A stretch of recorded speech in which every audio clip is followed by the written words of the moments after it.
Hey everyone, this is P Tiger और आज की इस वीडियो में मैं आपकी रिक्वेस्ट के मुताबिक सीक्रेट वॉर का इवेंट शेयर करने वाला हूं। चलिए इस इवेंट को शुरू करने से पहले इस इवेंट को थोड़ा सा जान लेते हैं, क्योंकि हर कॉमिक बुक को पढ़ने से पहले आपको पता होना चाहिए कि आप किस बारे में पढ़ रहे हैं या फिर आपके साथ आगे क्या होने वाला है। तो इसलिए मैं आपको बताता चलूँ कि ये इवेंट जो है अवेंजर्स डिसअसेंबल्ड के बाद हुआ है, जो कि काफ़ी ज़बरदस्त इवेंट था मार्वल का, लेकिन हाउस ऑफ एम के इवेंट से पहले हुआ है और ये इन दोनों के बीच में ही कहीं हुआ है। इसकी एग्जैक्ट टाइम तो मुझे नहीं पता है, लेकिन मैं आपको इतना ज़रूर बता सकता हूँ कि ये 2003 से 2005 के बीच में हुआ है। और इस इवेंट के अंदर हमने कुछ इवेंट जो देखेंगे वो इससे भी पुराने हैं, यानी इससे 1-2 साल पुराने हैं, या फिर जब अवेंजर्स बनी हुई थी तब के वो इवेंट्स हैं, लेकिन वो हमें दिखाए अब जाएंगे। इस इवेंट की ख़ास बात यह है कि अब ये मैंने जो अपना पिछला इशू शेयर करा था उसके अंदर इसकी बहुत सारी चीज़ें ली गई थी। उसमें हमने इस इवेंट के जो है बार जिक्र देखा, हमने कहीं ना कहीं उसका रेफरेंस देखा। तो उस इशू को देखने के बाद आप लोगों की रिक्वेस्ट थी कि मैं अगला इवेंट सीक्रेट वॉर का बनाऊं, तो फिर आपके लिए ही मैं ये सीक्रेट वॉर का इवेंट शुरू करने जा रहा हूँ। और मैं आपको एक बात और बता दूं कि आप इसको सीक्रेट वॉर्स जो इवेंट है उसके साथ समझ नहीं लेगा कि ये वही इवेंट है। वो एक बिल्कुल अलग इवेंट है और वो काफ़ी बड़ा है, मेरे ख्याल में मार्वल का सबसे ज़बरदस्त और सबसे बड़ा इवेंट है। लेकिन ये सीक्रेट वॉर है, तो इसके अंदर हम देखेंगे कि किस तरह निक फ्यूरी ने कुछ हीरोज़ को साथ अपना जमा करा और लेटवेरिया के ऊपर जाके हमला कर दिया। और उन्होंने क्यों करा ऐसा, वो हमें इस कॉमिक बुक सीरीज़ के अंदर ही पता चलेगा। Secret war comic book series के अंदर 5 इश्यूज़ हैं, तो इसको मैं 5 एपिसोड्स के अंदर ही करूँगा, जिस तरह हम हर एपिसोड के अंदर एक एपिसोड अच्छी तरह से कवर कर लेंगे। सो गाइस, इस वीडियो को शुरू करने से पहले सिर्फ मेरी एक ही रिक्वेस्ट है कि अगर आप मेरे चैनल पर फर्स्ट टाइम आए तो प्लीज़ मेरे चैनल को सब्सक्राइब करिए, ताकि मैं इस तरह की और भी ऑसम कंटेंट्स आपके साथ शेयर कर सकूं। सो गाइस, चलिए अपनी कॉमिक बुक सीरीज़ को शुरू करते हैं।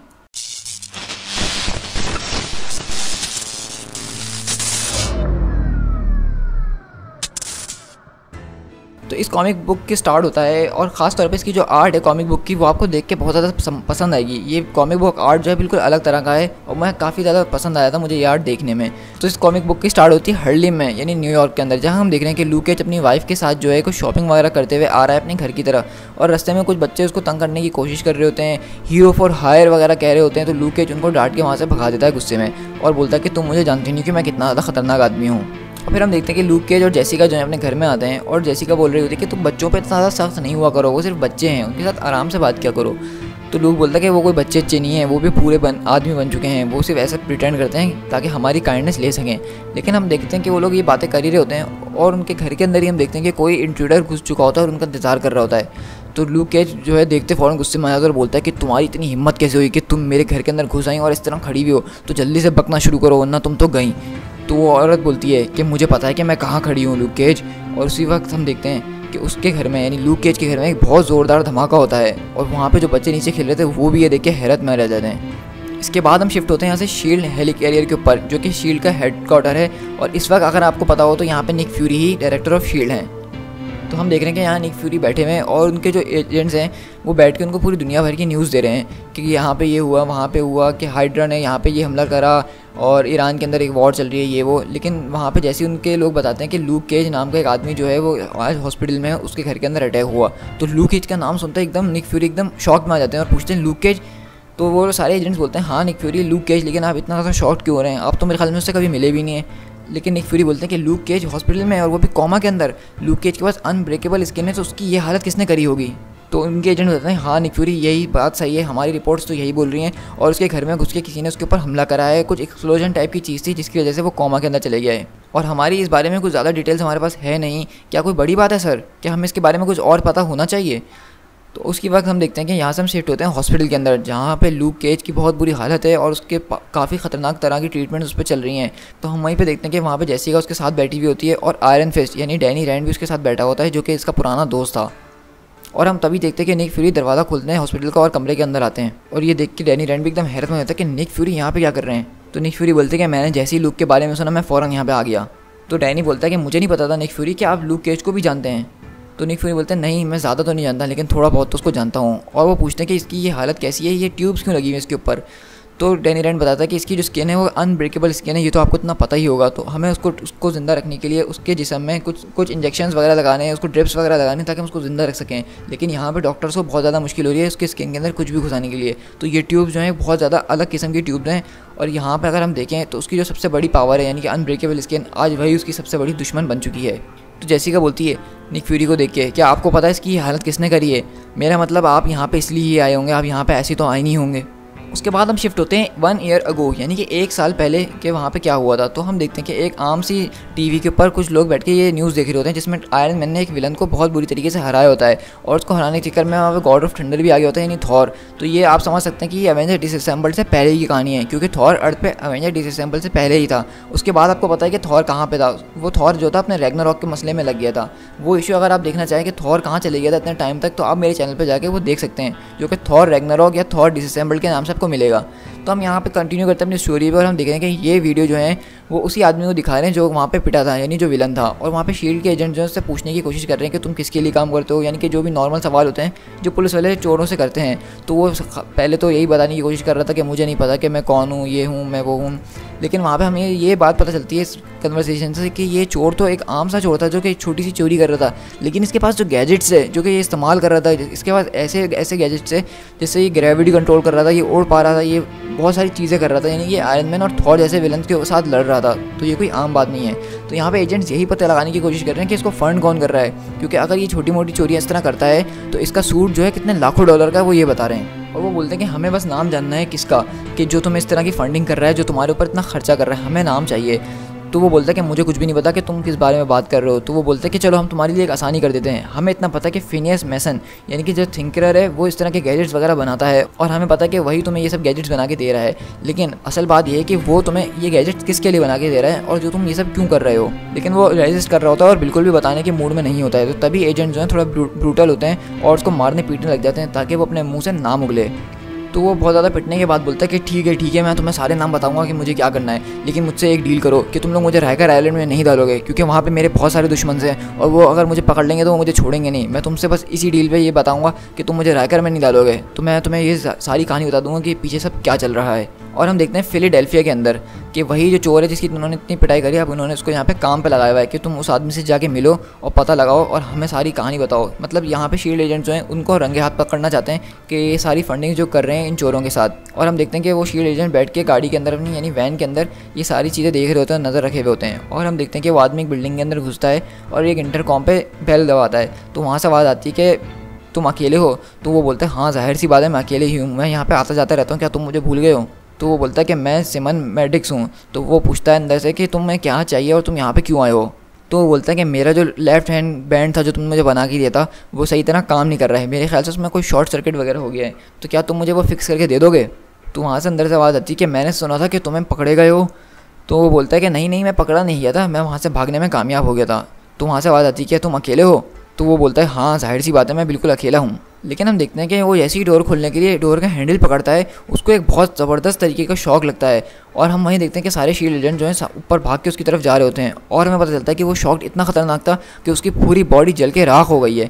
मतलब हम यहाँ ये देख रहे हैं कि वो जिसको पता लगाने के लिए यहाँ पे आए थे उन लोगों को पहले से पता था कि शील्ड एजेंट्स यहाँ पे आ रहे हैं, तभी उन्होंने कोई चांस नहीं लिया और इसको भी मरवा दिया। और हम उसके बाद देखते हैं निक फ्यूरी को जो है उनके एजेंट्स ये सारी इन्फॉर्मेशन दे रहे होते हैं और हम देख रहे हैं कि निक फ्यूरी ने अपने यहाँ पे एक डिपार्टमेंट के अंदर सारे इस तरह के सुपर हीरोज़ के सूट्स रखे हुए हैं। मतलब निक फ्यूरी जो है खुफिया तौर पे ये पता लगाने की कोशिश कर रहे हैं कि इन सुपर हीरोज़ के पास ये सूट्स आते कहाँ से हैं, क्योंकि ये तो छोटे मोटे बैंक की चोरियाँ करते हैं और इन सूट्स की कीमत कम से कम भी लाखों में है। तो निक फ्यूरी यहाँ पे हम देख रहे हैं कि यही सब पता लगाने की कोशिश कर रहे हैं और इतनी देर में उनका टेलीफोन बजता है और जब वो उठाते हैं तो देखते हैं कि नताशा उनसे बात कर रही होती है और हम देखते हैं नताशा कहीं और होती है और वो अपना रूप बदल के किसी पर नज़र रख रही होती है, किसी का पीछा कर रही होती है। तो निक फ्यूरी पूछते हैं कि तुम्हारे पास क्या खबर है। तो नताशा बताती है कि मैं थिंकरर के बिल्कुल पीछे हूँ। और वो निक फ्यूरी पूछते हैं कि तुम कहाँ पे हो। तो नताशा बोलती है कि मैं लैटवेरियन इंटरनेशनल एयरपोर्ट पे हूँ। तो निक फ्यूरी बोलते हैं लैटवेरिया, तुम वहाँ पे क्या कर रही हो। तो नताशा बोलती है ये जगह औरतों के लिए बहुत ज़्यादा अच्छी है इसलिए मैं यहाँ पे घूमने आई हुई थी। तो निक फ्यूरी बोलते हैं ये सब छोड़ो और तुम जाके उसका पीछा करो। नताशा बोलती है जाहिर सी बात है मैं यहाँ पे सिर्फ इसीलिए ही तो आई हूँ। तो निक फ्यूरी पूछते हैं क्या वो अकेला है। तो नताशा पहले तो बोल रही थी कि वो हाँ अकेला है, लेकिन एकदम ही वो देखती है कि वो किसी से जाके मिल रहा होता है और वो एक गाड़ी के अंदर बैठता है और उनके साथ चले जाता है। तो निक फ्यूरी पूछते हैं कि वो किसके साथ बैठा है और कहाँ जा रहा है। तो नताशा बोलती है कि मुझे नहीं पता कि वो लोग कौन है, लेकिन वो उनकी तस्वीर खींच के निक फ्यूरी को भेज देती है और बोलती है कि आप अपने डेटाबेस में आइडेंटिफाई करें और पता लगाएं कि ये लोग कौन हैं। लेकिन नताशा जब तस्वीर खींच के भेज ही रही होती है तब उसको बोलती है अचानक से कि ये नहीं हो सकता। तो निक फ्यूरी बोलते हैं कि क्या हो गया मुझे भी ज़रा बताओगी तुम। तो नताशा बोलती है कि इस गाड़ी के ऊपर गवर्नमेंट की नंबर प्लेट्स हैं। तो निक फ्यूरी बोलते हैं गवर्नमेंट की नंबर प्लेट्स, ये कैसे हो सकता है। तो यहाँ पे गवर्नमेंट की नंबर प्लेट से क्या मतलब है, तो मैं आपको बता दूँ गवर्नमेंट की नंबर प्लेट से मतलब ये है कि लैटवेरिया जो कंट्री है वो डॉक्टर वॉन डूम की है, ये तो आपको पता ही होगा। तो गवर्नमेंट की नंबर प्लेट से मतलब यानी कि ये गाड़ी भी डॉक्टर वॉन डूम की है और थिंकरर इस गाड़ी में बैठ के जा रहा है। तो सीधा सीधा कनेक्शन है कि थिंकरर जो है विक्टर वॉन डूम के लिए काम कर रहा है। तो हम यहाँ से शिफ्ट होते हैं व्हाइट हाउस के अंदर, जहाँ हम देखते हैं निक फ्यूरी जो है अपनी सारी रिपोर्ट तैयार करवा के लाते हैं और प्रेसिडेंट के सामने पेश करते हैं और उनको बताते हैं कि इस तरह के खतरनाक हथियार जो हैं हमारे कंट्री के अंदर घूम रहे हैं और इस तरह के ये लोग जो हैं इनके पास इतने ज़बरदस्त सूट हैं। और वो बताते हैं कि कुछ ही दिन पहले हमने जैको लेटन नाम का एक आदमी पकड़ा, जिसको हमने पकड़ते ही पूछताछ वगैरह करी, जो इतना कुछ तो जानता नहीं था और वो न्यू मैक्सिको में एक बैंक लूटते हुए पकड़ा गया था। लेकिन उस बैंक से रकम उसने इतनी हासिल नहीं करी थी जितना उसका सूट बना हुआ था। तो हम लोगों ने जब से ये इन्वेस्टिगेशन करना शुरू कर दी कि ये लोग इतने महंगे सूट्स हासिल कहाँ से करते हैं, और हम लोगों ने बहुत ज़्यादा खोज करी, तकरीबन 1 से 1.5 साल। तो हमें जाके पता चला कि इसका सूट जो है काफ़ी ज़्यादा हाई टेक क्वालिटी से बना हुआ है और इन सब के पीछे जो काम कर रहा है वो फिनियस मेसन है, यानी थिंकरर। और अभी कल की भी बात है कि हमने थिंकरर के पीछे अपने बहुत सारे एजेंट्स लगाए हुए थे। तो हमारी एक टॉप क्लास एजेंट ने पता लगाया कि थिंकरर को आखिरी बार लैटविरिया के अंदर देखा गया है और वहाँ से हमें ये पता लगा कि वो लैटविरिया में डॉक्टर डूम के लिए काम कर रहा है, क्योंकि जिस गाड़ी के अंदर वो बैठ गया था उसके ऊपर गवर्नमेंट की नंबर प्लेट्स वगैरह लगी हुई थी। तो मेरा आपसे सिर्फ एक ही कहना है कि लैटविरिया जो है हमारे खिलाफ टेररिस्ट अटैक्स करवा रहा है, लेकिन इनडायरेक्टली। तो हमारे पास यही वक्त है कि हमारे पास सारे सबूत भी हैं, हमारे पास सारी पिक्चर्स वगैरह भी हैं और मैं चाहता हूँ कि हम लोग जाके लैटविरिया के ऊपर हमला करें और थिंकरर को पकड़ के यहाँ पे वापसी ले आएँ, ताकि आज के बाद कोई भी अमेरिकन सॉइल पर ऐसा करने के बारे में कुछ सोचे ही ना।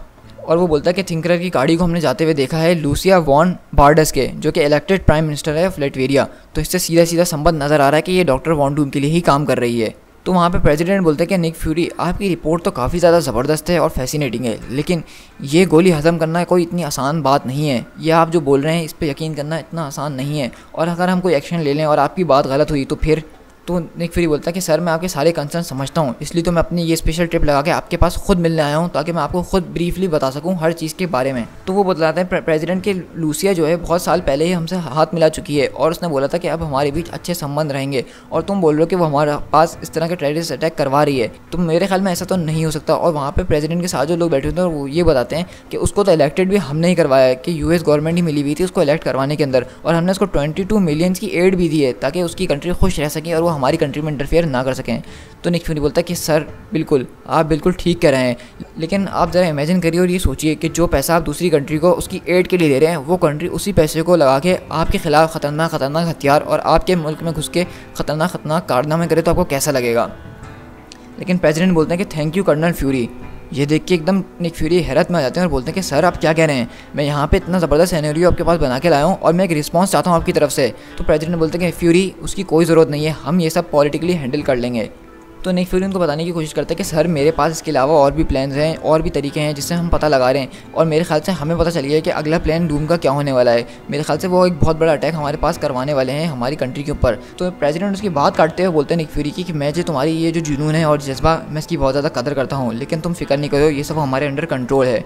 तो निक फ्यूरी बोलते हैं सर विद ड्यू रिस्पेक्ट, अगर सब आपके अंडर कंट्रोल है तो आप लोगों को अब तक ये बात पता क्यों नहीं चली थी, और मेरे कहने पे भी आप लोग कुछ कर नहीं रहे हैं। तो प्रेसिडेंट बोलता है कि सेक्रेटरी ऑफ डिफेंस के जो हैं बहुत अच्छे रिलेशनशिप्स हैं लूसिया के साथ, और वो लोग मिलके इस सब को सॉर्ट आउट कर लेंगे डिप्लोमेटिकली, इसलिए तुम्हें कोई भी एक्शन लेने की कोई ज़रूरत नहीं है, और तुम्हारी रिपोर्ट के लिए थैंक यू सो मच। तो निक फ्यूरी प्रेसिडेंट को थैंक यू बोलते हैं और वहाँ से बाहर निकल कर आ जाते हैं। लेकिन निक फ्यूरी बहुत ज़्यादा गुस्से में होते हैं और उनकी एजेंट्स पूछते हैं कि निक अंदर क्या हुआ, हमें बताओगे। तो निक फ्यूरी बोलते हैं कि ये सब दोबारा से हो रहा है। तो एजेंट पूछती क्या हो रहा है। निक फ्यूरी बोलते हैं ये सब दोबारा से हो रहा है और ये सब वैसे ही हो रहा है, हमारे पास सारी इन्फॉर्मेशन है, हमारे पास सारे सुराग हैं, हमारे पास सारी चीज़ें हैं कि हम उन पर इल्ज़ाम लगा सकें और उनके खिलाफ कोई कार्रवाई कर सकें। लेकिन हमारे मुल्क के लोग जो हैं वो डिप्लोमेसी से काम ले रहे हैं और उनको नहीं पता कि ये डिप्लोमेसी ही उनको मरवा के रहेगी। अब ये वक्त जो है बातों का नहीं है, अब ये वक्त है कुछ करने का, वरना दूसरे लोग जो हैं हमारी कंट्री को आके ऐसे ही ख़त्म कर देंगे। तो वो एजेंट पूछते हैं कि निक अब तुम क्या करोगे इस बारे में। फिर हम यहाँ से शिफ्ट हैं प्रेजेंट डे यानी कि लूक केज के पास, और वहाँ पे निक फ्यूरी खड़े हुए यही सब सोच रहे होते हैं। मतलब निक फ्यूरी के दिमाग में पूरा फ्लैशबैक चल रहा होता है कि उन्होंने 1 साल पहले क्या किया था, और निक फ्यूरी बोलते हैं कि मैंने आखिरकार ये सब क्या कर दिया। To be continued.